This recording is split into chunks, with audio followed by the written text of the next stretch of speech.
Dear students, I hope you are all fine.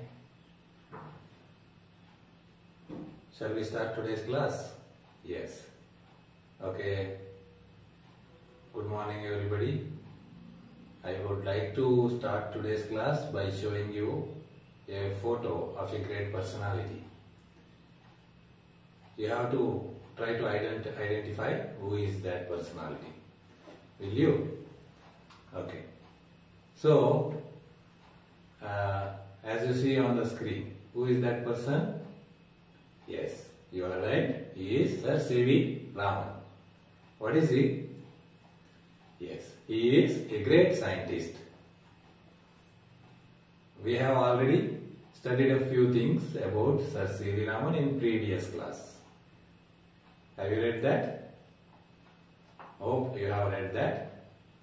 Before continuing the lesson, let us try to recap few important things what we have learnt in the previous class. So can you tell me about his birth details, date of birth, place of birth and about his parents?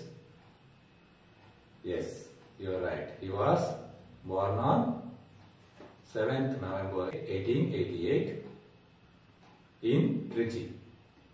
His father's name is Chandrasekhar Iyer and mother Parvati Ammal.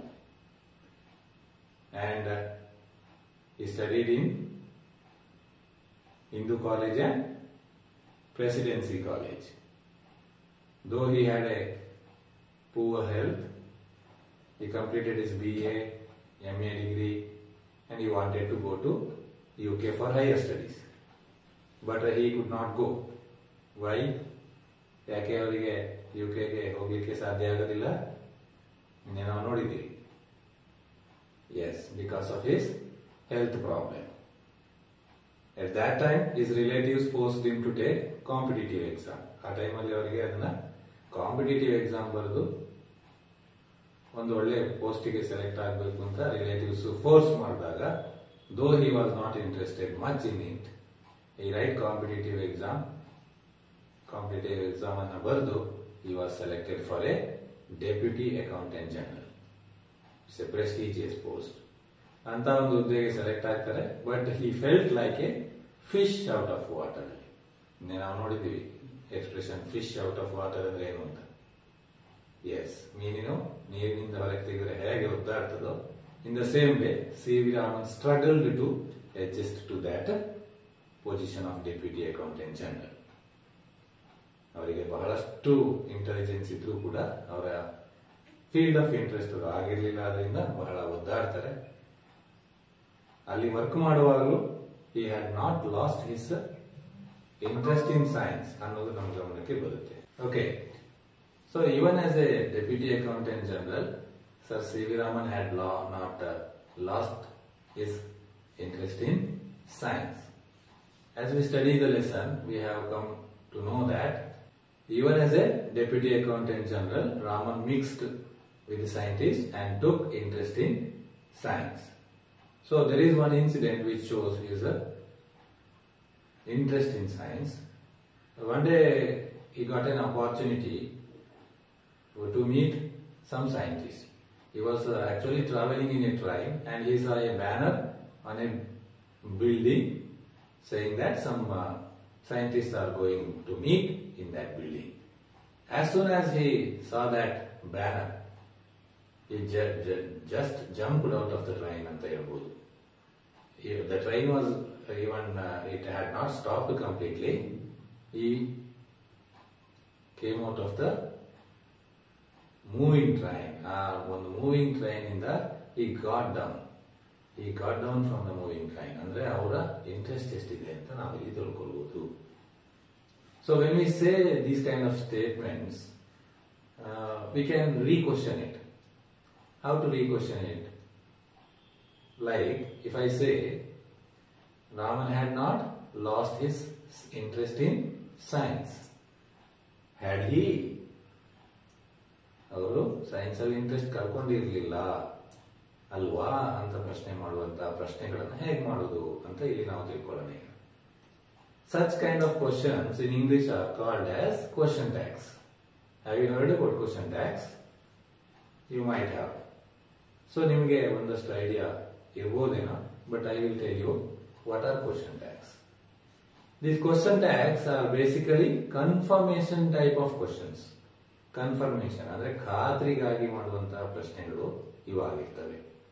ಉದಾಹರಣೆಗೆ ಅವನು ಅಲ್ಲಿಗೆ ಹೋಗಿದ್ನಲ್ವಾ ಅಂತ confirm ಮಾಡೋದಕ್ಕೆ yes or no answer type questions ಇಲ್ಲಿ ಇರ್ತವೆ. How to frame such questions in English? There are few small things to notice here. Normally a question tag means it's a tag of 2 or 3 words maximum. 3 or 2 words. ಅದಕ್ಕಿಂತ ಹೆಚ್ಚು words ಅಲ್ಲಿ ಇರೋದೇ ಇಲ್ಲ. Normally when you hear about a statement, from there you have to identify 2-3 things. ಒಂದು 2-3 ವಿಷಯವನ್ನು ನಾವು ಗ್ರಹಿಸಿಕೊಂಡ್ರೆ question tags ಅನ್ನು easily we can tackle. First of all, the helping verb used in the sentence. Sentence ನಲ್ಲಿ ಯಾವ helping verb ಬಳಸಿದ್ದಾರೆ? What are helping verbs? Yes, as all you know, be forms, have forms and do forms. Be forms ಅಂತ ಹೇಳಿದಾಗ we can have am, is, are, was, were. And have forms ಅಲ್ಲಿ have, has and had. ಅಥವಾ do forms ಅಲ್ಲಿ ನೋಡೋದಾದ್ರೆ do, does and did. So these are some helping verbs ಅಥವಾ auxiliaries ಅಂತ. If you find them, it is easy to frame question tag. Basically ನಾವು ಇವನ್ನ identify ಮಾಡಬೇಕು. So question tag begins with these helping verbs. ಅಲ್ಲಿ was ಇದ್ರೆ was ಅನ್ನೇ ಬಳಸ್ಕೊಳ್ಳೋದು, is ಇದ್ರೆ ಈಸನ್ನೇ ಬಳಸ್ಕೊಂಡು ಕ್ವಶನ್ ಟ್ಯಾಗ್ ಅನ್ನು ಆರಂಭ ಮಾಡಬಹುದು. ಈಗ ಪಾಸಿಟಿವ್ ಸ್ಟೇಟ್ಮೆಂಟ್ ಆಗಿದ್ರೆ, ಅಂದ್ರೆ ಉದಾಹರಣೆಗೆ ಕ್ವಶನ್ ಟ್ಯಾಗ್ ಅಲ್ಲಿ ನಮಗೆ ನೆಗೆಟಿವ್ ಆಗುತ್ತೆ. ಸ್ಟೇಟ್ಮೆಂಟ್ ನೆಗೆಟಿವ್ ಇದ್ರೆ ಕ್ವಶನ್ ಟ್ಯಾಗ್ ಪಾಸಿಟಿವ್ ಆಗಿ ಬರುತ್ತೆ. ಐ ಮೀನ್ ಈಸಿಲಿ ಹೇಳುವುದಾದ್ರೆ, ಸ್ಟೇಟ್ಮೆಂಟ್ ಅಲ್ಲಿ ನಾಟ್ ಇಲ್ಲ ಅಂತಂದ್ರೆ ನಾವು ನಾಟ್ ಆಡ್ ಮಾಡಬೇಕು. ಸ್ಟೇಟ್ಮೆಂಟ್ ಅಲ್ಲಿ ನಾಟ್ ಇದ್ರೆ ಅದನ್ನ ರಿಮೂವ್ ಮಾಡಬೇಕು. ಈಸ್ ಡ್ರಿಂಕಿಂಗ್ ವಾಟರ್ ಅಂತ ಇದ್ರೆ ಹೆಲ್ಪಿಂಗ್ ವರ್ಬ್ ಯಾವ್ದಿದೆ? ಈಸ್. ಈ is drinking water. So is ಅನ್ನೇ ಬಳಸುದು. ಸೊ ಅಲ್ಲಿ ಅವನು ಕುಡಿತಾ ಇದ್ದಾನೆ, ಪಾಸಿಟಿವ್ ಆಗಿದೆ, ನಾಟ್ ಹಾಕಿಲ್ಲ. ಹಾಗೇನ್ ಮಾಡಬೇಕು? We have to add not to question tag. Isn't ಅಂತ ಮಾಡಬೇಕು. ಸೊ ಈಸಂಟ್ ಅಂತ ಆದ್ಮೇಲೆ ಲಾಸ್ಟ್ ವರ್ಡ್ ಕ್ವಶನ್ ಟ್ಯಾಗ್ ಅಲ್ಲಿ ಏನ್ ಬರುತ್ತೆ ಅಂತಂದ್ರೆ pronoun of the subject. Subject place ಅಲ್ಲಿ ಯಾರಿದ್ದಾರೋ ಅಲ್ಲಿ ಅದಕ್ಕೆ ಬದಲಾಗಿ ಒಂದು ಪ್ರೋನೌನ್ ಹಾಕಬೇಕು. ಸಪೋಸ್ ಪ್ರೋನೌನ್ ಇದ್ರೆ you need not do any changes. ಯಾವುದೇ ಬದಲಾವಣೆ ಮಾಡುವ ಅವಶ್ಯಕತೆ ಇಲ್ಲ. You can directly use the same pronoun. ಈಗ ಉದಾಹರಣೆಗೆ ನಮ್ಮ ಸೆಂಟೆನ್ಸ್ ಅಲ್ಲಿ ಹಿ ಇದೆ. So we need not bring anything else. He ಅನ್ನೇ ಬಳಸಿದ್ರೆ ಆಯ್ತು. ಸೊ ನಮ್ಮ ಕ್ವಶನ್ ಟ್ಯಾಗ್ ಏನಾಗುತ್ತೆ ಆಗ? Isn't he. Isn't he is drinking water. Isn't he ಅನ್ನೋದು ಕ್ವಶನ್ ಟ್ಯಾಗ್ ಆಗಿ ನಮಗೆ ಸಿಗುತ್ತೆ. So Raman had not lost interest in science ಅಂತ ಹೇಳಿದ್ರೆ ಆಗ ಕ್ವಶನ್ ಟ್ಯಾಗ್ ಏನಾಗುತ್ತೆ? First what you have to pick from the statement? Helping verb. Which helping verb is available here? Had. Yes, you are right. Had ಅಂತ ಇದೆ. So ಈಗ not ಹಾಕ್ಬೇಕಾ ಬೇಡವಾ? Sentence ಅಲ್ಲಿ ನಾಟ್ ಅಂತ ಇತ್ತು, ಹಾಗಾಗಿ ಇಲ್ಲಿ ಬೇಕಾಗಿಲ್ಲ. ಸೊ ಡೈರೆಕ್ಟ್ ಆಗಿ ನಾವು ಈಗ ಪ್ರೋನೌನ್ ಹಾಕಿ ಇದನ್ನ ಎಂಡ್ ಮಾಡಬಹುದು. So Raman had not last. ಈಗ ಇಲ್ಲಿ ರಾಮನ್ ಅಂತ ನೇಮ್ ಕೊಟ್ಟಿದ್ದಾರೆ. ಸಬ್ಜೆಕ್ಟ್ ಪ್ಲೇಸ್ ಅಲ್ಲಿ ನೇಮ್ ಇದೆ. ಅದನ್ನ ಏನ್ ಮಾಡಬೇಕು? ಅದಕ್ಕೆ ಸಂಬಂಧಪಟ್ಟ ಪ್ರೋನೌನ್ ಇಂದ ರೀಪ್ಲೇಸ್ ಮಾಡಬೇಕು. ಸೊ ರಾಮನ್ಗೆ ಯಾವ ಪ್ರೋನೌನ್ ರೀಪ್ಲೇಸ್ ಮಾಡಬಹುದು? Yes, he. So had he ಅಂತ ಬರೆದು ಬಿಟ್ರೆ ಕ್ವಶನ್ ಟ್ಯಾಗ್ ರೆಡಿ. ಕಲ್ಕೊಂಡಿದ್ದ ನಾವು ಸೈನ್ಸ್ ಅಲ್ಲಿ ಇಂಟ್ರೆಸ್ಟ್ ಅನ್ನೋ ಅರ್ಥ ಬರುತ್ತೇವೆ. ಆಗ ಎಸ್ ಆರ್ ನೋ ನಲ್ಲಿ ಆನ್ಸರ್ ಮಾಡಬಹುದು. ನಾವು shall we take some examples? Okay, I will show ಅಥವಾ or display some examples on the board. You just try to frame some question tags. Are you all ready? If you have any doubts, you can ask. Okay. The first sentence is he doesn't play well. So what is the question tag for this? ಏನ್ ಬರ್ತಿದ್ದೀರಿ ನೀವೀಗ? Yes, helping verb ತಗೊಂಡಿದ್ದೀರಾ does ಅಂತ. Yes, not ಅಲ್ಲೇ ಇತ್ತು, so I will remove it. Okay, so does ಆದ್ಮೇಲೆ pronoun. What is that? He ಅಂತ directly available. So question tag ಏನ್ ಬರುತ್ತೆ? Does he. So does he ಅನ್ನೋ ಕ್ವಶನ್ ಟ್ಯಾಗ್ ನಮಗೆ ಡೈರೆಕ್ಟ್ ಆಗಿ ಅಲ್ಲಿ ಅವೈಲೇಬಲ್ ಇದೆ. ಅಂಡ್ ಸೆಕೆಂಡ್ ಸೆಂಟೆನ್ಸ್ ಅಲ್ಲಿ they attended a class. They attended a class ಅಂತ ಅಂದಾಗ is there any helping verb? No. What to do in these cases? Tense ಅನ್ನ ನೋಡಬೇಕು. ಯಾವ ಟೆನ್ಸ್ ಅಲ್ಲಿ ಇದೆ ಅಂತ ನೋಡ್ಕೊಂಡ್ರೆ ಸಿಂಪಲ್ ಪಾಸ್ಟ್ ಅಲ್ಲಿ ಇದೆ. ಸೊ ನಾವೇ ಹೆಲ್ಪಿಂಗ್ ವರ್ಬ್ ನ ಇಲ್ಲಿ ತರಬೇಕು. How to bring helping verb? Do forms. Yes, so simple past ಅಲ್ಲಿ we use the helping verb did. So that is why first we have to bring did. Then not is not there in the statement, so we have to add it ಅಲ್ವಾ. ಹಾಗಾಗಿ did ಆದ್ಮೇಲೆ not add ಮಾಡೋಣ. So ಏನಾಗುತ್ತೆ? Didn't ಆಗುತ್ತೆ. Pronoun ಅಲ್ಲೇ ಇದೆ, ಏನಂತ? They ಅಂತ. So question tag will be didn't they. Have you written? ಬರ್ದಿದ್ದೀರಾ ಎಲ್ರು? ಓಕೆ, ಇಲ್ಲಿ ಸ್ವಲ್ಪ ನಿಮಗೆ ಕನ್ಫ್ಯೂಸ್ ಆಗಿರ್ಬೋದು. ಇಂಥ ಟೈಮಲ್ಲಿ you have to make note of that. When there is no helping verb, we have to make use of do, does or did according to the tense. Simple present ಅಲ್ಲಿ ಇದ್ರೆ do or does according to subject. Past ಅಲ್ಲಿ ಇದ್ರೆ did ಅನ್ನ ತಂದು ಹಾಕಬೇಕಾಗುತ್ತೆ. Remaining not ಹಾಕುವಂಥದ್ದು, remove ಮಾಡುವಂಥದ್ದು same ಇರುತ್ತೆ. ಪ್ರೊನೌನ್ ಕೂಡ ಸೇಮ್ ಅದೇ ತರ ತರುವಂಥದ್ದು. ಅಂಡ್ ಒನ್ ಮೋರ್ ಸೆಂಟೆನ್ಸ್ ನೋಡೋದಾದ್ರೆ we aren't late. We aren't late. So here we have helping verb or not? We have. So ಯಾವುದಿದೆ? ಆರ್. ಸೊ ಅದನ್ನೇ ಬರೆಯುವಂಥದ್ದು. Not is there in the statement, so we have to remove it. So not remove ಮಾಡಿದ್ರೆ are ಮಾತ್ರ ಉಳ್ಕೊಳ್ಳುತ್ತೆ. Are ಆದ್ಮೇಲೆ directly we have to add helping pronoun. Pronoun ಅನ್ನು ಹಾಕಬೇಕು. So pronoun ಹಾಕಿದಾಗ ಏನ್ ಬರುತ್ತೆ? ಆರ್ ವಿ ಅಂತ ಕ್ವಶನ್ ಟ್ಯಾಗ್ ನಮಗೆ ಸಿಗುತ್ತೆ. So I think you have understood this. ಗೊತ್ತಾಗಿದೆ ಅಲ್ವಾ? So if you want to look at back about the same question tags ಬಗ್ಗೆ ಇನ್ನೂ ಸ್ವಲ್ಪ ನಿಮಗೆ ಡೌಟ್ಸ್ ಇದ್ರೆ I will try to clarify through some 2 or 3 more examples. Shall we see? Okay. So here I have displayed one question statement. It's lunch time. It's lunch time. ಊಟದ ಸಮಯ ಅಂತ ಹೇಳ್ತಾ ಇದೆ. ಹೌದಾ ಅಂತ ಕ್ವಶನ್ ಮಾಡೋದು ಹೇಗೆ ಅಂತಂದಾಗ we have to identify whether the statement is positive or negative. First, positive or negative. Yes, this is a positive statement. ಯಾಕೆಂತಂದ್ರೆ not ಅನ್ನೋದು ಇಲ್ಲ. And nextly ಇದು tense ಯಾವುದಿದೆ? Simple present ಅಲ್ಲಿ ಇದೆ. It is ಅಂತ ಇದು ನೋಡಿದ್ರೆ we can identify that it is in simple present tense. And then is ಅನ್ನೋದು ಅಲ್ಲಿ ನೋಟಿಸ್ ಮಾಡಬೇಕು ನಾವು. And pronoun ಗೆ ಬಂದಾಗ it ಅನ್ನೋದು ಡೈರೆಕ್ಟ್ಲಿ we have that. ಇದನ್ನ ನಾವು ಆಲ್ರೆಡಿ ಡಿಸ್ಕಸ್ ಮಾಡಿದ್ವಿ. And then how to frame question tags. ಈಗ ಇಲ್ಲಿ tense ಫಸ್ಟ್ ಬರಬೇಕು, ಅಂದ್ರೆ tense ಗೆ related helping verb. Not if required, not ಬರಿಬೇಕು, otherwise not needed. And lastly pronoun. So accordingly ನಾವು ಬರೆಯುವುದಾದ್ರೆ isn't it. So this is how you have to solve this question tag questions. Question tag ಮಾಡುವಾಗ ಈ format ಅನ್ನು ನೆನಪಿಟ್ಕೋಬೇಕು. tense plus not if necessary and pronoun. ಅಲ್ಲಿ tense ಗೆ related helping verb normally available ಇರುತ್ತೆ. If not what to do ಅನ್ನೋದು ಇನ್ನೊಂದು example ನೋಡೋಣ ಮುಂದಕ್ಕೆ. ನಾವು in the second example C ಅಲ್ಲಿ ಏನಿದೆ, it's not raining. It's not raining ಅಂದಾಗ ಅಗೈನ್ ಮೊದಲಿನ ಹಾಗೆ we have so many things available. So first of all we know that it is a negative because not ಇದೆ, ಮಳೆ ಆಗ್ತಾ ಇಲ್ಲ, ಹಾಗಾಗಿ ನಾಟ್ ಇದೆ. ಅದನ್ನ ನಾವು ನೋಡಿದ ಮೇಲೆ next what we have to check, tense and L, everything we have to check so that we will directly get the question tag is it.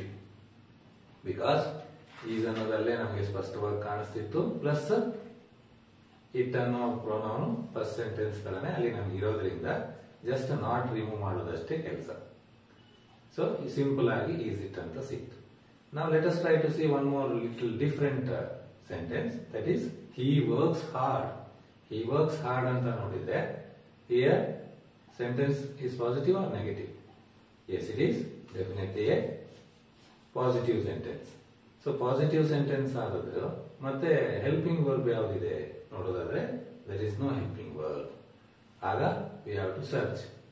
So ಯಾವುದು ಸರ್ಚ್ ಮಾಡೋದು ಅಂತ ಹೇಳಿದಾಗ we have to check what the tense available.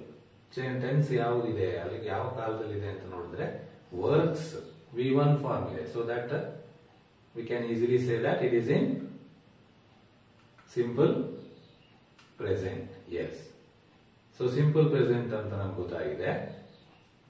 ಹಾಗಾಗಿ helping verb ನಾವು ಅದಕ್ಕೆ ಸಂಬಂಧಪಟ್ಟದ್ದು add ಮಾಡಬೇಕು. Simple present ಅಲ್ಲಿ ಸಬ್ಜೆಕ್ಟ್ ಥರ್ಡ್ ಪರ್ಸನ್ ಇದ್ದಾಗ ಯಾವ ಹೆಲ್ಪಿಂಗ್ ವರ್ಬ್ ನಾವು ತರ್ತೀವಿ ಅಂತ ನೋಡೋದಾದ್ರೆ ಡೂ ಆರ್ ಡಸ್. ಅದರಲ್ಲಿ ಥರ್ಡ್ ಪರ್ಸನ್ ಗೆ ಡೂ ನ ಬಳಸಬಹುದಾ? No. So we have to use only does. So does ಅನ್ನ ಬಳಸ್ಕೊಂಡಾಗ ನಮಗೆ ಒಂದು ಹಂತದ ಕೆಲಸ ಫಿನಿಶ್ ಆದಾಗೆ. ಯಾಕಂದ್ರೆ ಹೆಲ್ಪಿಂಗ್ ವರ್ಬ್ ಸಿಕ್ಕಿ ಆಯ್ತು, ಇನ್ನು ನಾಟ್ ಬೇಕಾ ಬೇಡವಾ ಅಂತ we already know how to decide it. So here do we need not? Yes, because the sentence is positive, we have to write the not. So does plus not, doesn't ಆಗುತ್ತೆ. ಮತ್ತೆ further pronoun ಅಲ್ಲೇ ಇದೆ ಅಲ್ವಾ? So finally we get the question tag doesn't he.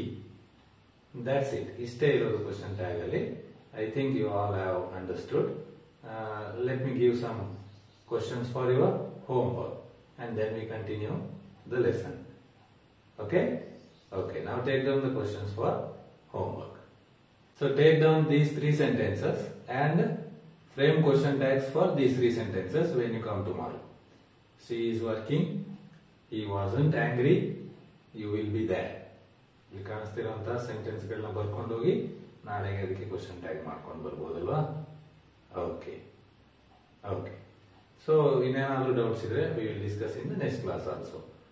Let's try to continue the class. We were studying about Sri Raman, isn't it? So we were here. Raman just got down from the moving train to meet the scientist ಅನ್ನೋದನ್ನ ಓದ್ತಾ ಇದ್ವಿ. In between ಅಲ್ಲಿ question tags ಅನ್ನ ಮಾಡೋದು ಹೇಗೆ ಅಂತ ತಿಳ್ಕೊಂಡ್ವಿ. And further there is one more incident. That is when he was in Rangoon working as a deputy accountant general, he came to know that one institution had brought a scientific apparatus. ಒಂದು ವೈಜ್ಞಾನಿಕ ಉಪಕರಣ. Scientific ಅಪಾರಟಸ್ ಅಂದ್ರೆ ಏನು? ವಿಜ್ಞಾನಕ್ಕೆ ಸಂಬಂಧಪಟ್ಟ ಉಪಕರಣವನ್ನ ತಂದಿದ್ದಾರೆ ಅಂತ ಗೊತ್ತಾದ ತಕ್ಷಣ he just ran to see that. Just put on his dress very immediately and went to look that scientific apparatus. ಅಷ್ಟರ ಮಟ್ಟಿಗೆ ಅವರು ಸೈನ್ಸ್ ಅಲ್ಲಿ ಇನ್ವಾಲ್ವ್ ಆಗಿದ್ರು. Then he just promoted as special accountant general. ಅಲ್ಲಿಂದ ಅವರಿಗೆ ಸ್ಪೆಷಲ್ ಅಕೌಂಟೆಂಟ್ ಜನರಲ್ ಆಗಿ 1911 ಅಲ್ಲಿ promotion ಆಗುತ್ತೆ. Still he had not lost interest in science. ಮತ್ತೆ ಅವರಿಗೆ ಪ್ರೊಫೆಸರ್ ಪೋಸ್ಟ್ ಬರುವಂತ ಒಂದು ಸನ್ನಿವೇಶ ಬರುತ್ತೆ. Calcutta university offers him A professor post. So will he joins or not ಅನ್ನೋದನ್ನ we will see in the next class. ಅವರಿಗೆ ಸೈನ್ಸ್ ಪ್ರೊಫೆಸರ್ ಆಗಿ Calcutta university ಕೊಟ್ಟಂತ ಪೋಸ್ಟ್ ಅನ್ನ ಅವರು ಅಪ್ರೂವ್ ಮಾಡ್ತಾರಾ ಇಲ್ವಾ ಅನ್ನೋದನ್ನ ನಾಳೆ ಕ್ಲಾಸ್ ಅಲ್ಲಿ ನಾವು ತಿಳ್ಕೊಳ್ಳೋಣ. ಸೊ ಕೊಟ್ಟಿರುವಂತ ಕ್ವಶನ್ ಟ್ಯಾಗ್ಸ್ ಗೆ ರಿಲೇಟೆಡ್ ಹೋಮ್ವರ್ಕ್ಸ್ ಅನ್ನ ಕಂಪ್ಲೀಟ್ ಮಾಡಿ then read the lesson and come. Okay okay bye. Thank you all.